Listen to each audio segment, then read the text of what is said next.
obviously, I would imagine this is good news for you. It's quite a newsy headline as well. But how does this really affect things on the ground? Tell us how this manifests really. Yeah, thank you. This lifting United States restriction deal with Taiwan. It's a big issue to Taiwan.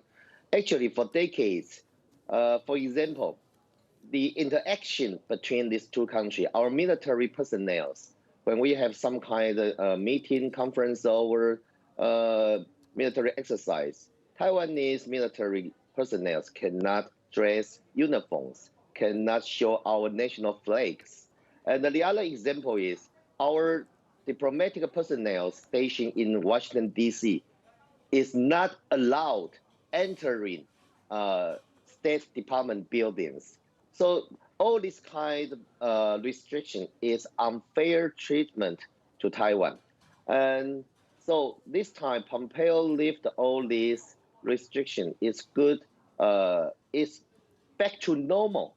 It's back to fair arrangement to Taiwan. And actually, it's not all in sudden. The past 3 years, we have dealt with all these restrictions for a period of time. For example, our ambassador in Washington, D.C. has entered State Department building last year. And 2017, our military guys exercise with United States military. We are wearing our uniforms and with our national flags. So all this change is little by little, and it's bipartisan. We appreciate the announcement, but we do hope the interaction between Taiwan and the United States, not by Chinese mood. We have to deal with by our own needs. And we have to deal with Chinese anger or Chinese move cautiously, but we cannot deal with things 100% by PLA or CCP's moves, but that will be restrained by them.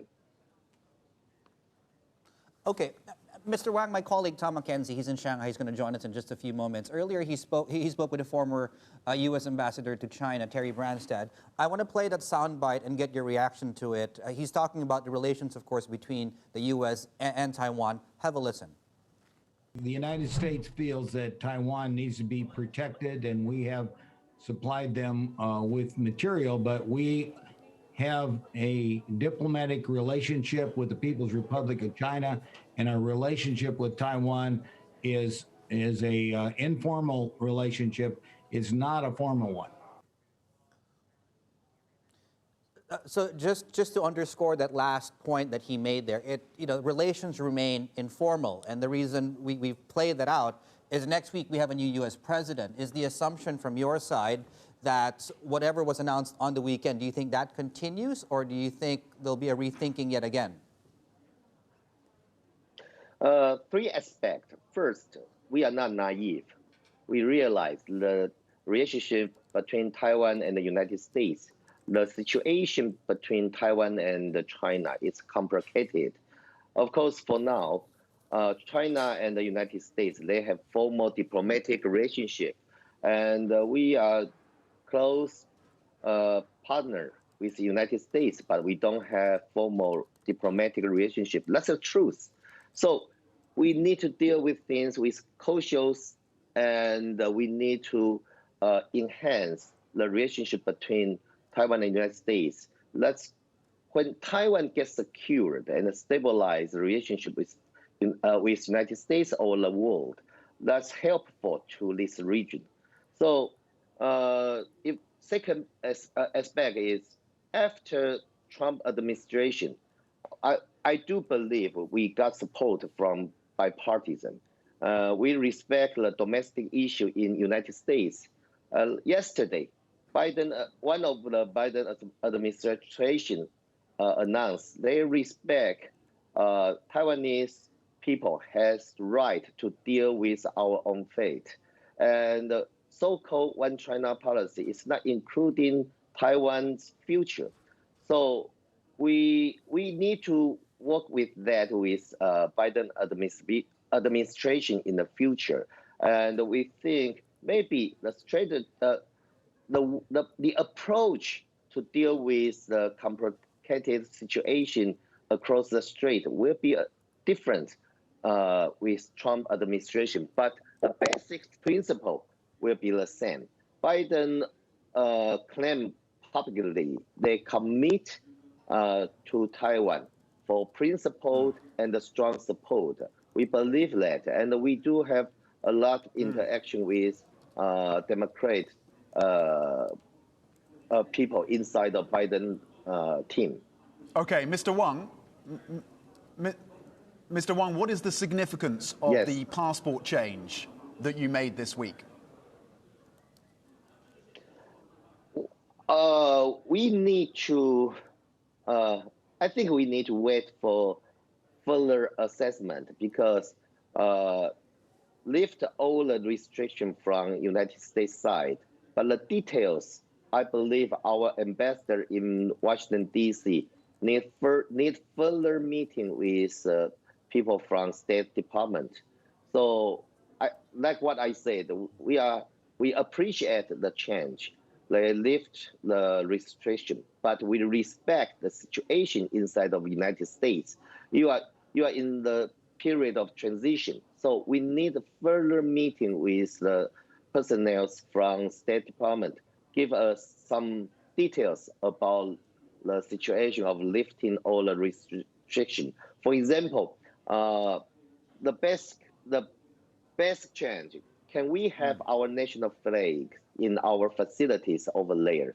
And our military personnel interaction with United States troops, how will we go this kind of exercise or interactions? A lot of things, a lot of guidelines need to be clarified. So even Pompeo announced lifting all the restrictions, but we need further meeting to get the details, and that will be established on the trust between these two countries. So for now, we need further. Mr. Wang. Yeah. Mr. Wang, I wanted to get your views specifically on the new passport, the new Hujiao for Taiwan, and the symbolism of that. And if you can link that answer then to my follow-up question, which is that there is a very strong view here on the mainland that we are coming to a point where there will be a red line that is crossed between the US, China and Taiwan, and that the PLA and that the government of President Xi Jinping will feel compelled to act and to take military action. That is a very real threat, is it not? China is always our real threat to Taiwan. So, for example, our passport is Taiwanese inside the issue. We want to be distinguished. Taiwan is different from China, and Taiwanese people, we are not underruled by Beijing, by CCP. And we want to remind the world, Chinese leaders or CCP, they don't deal with things by mood, by emotion. They deal with things by capabilities. So they threat Taiwan all the time. We are facing their aircraft threat every day.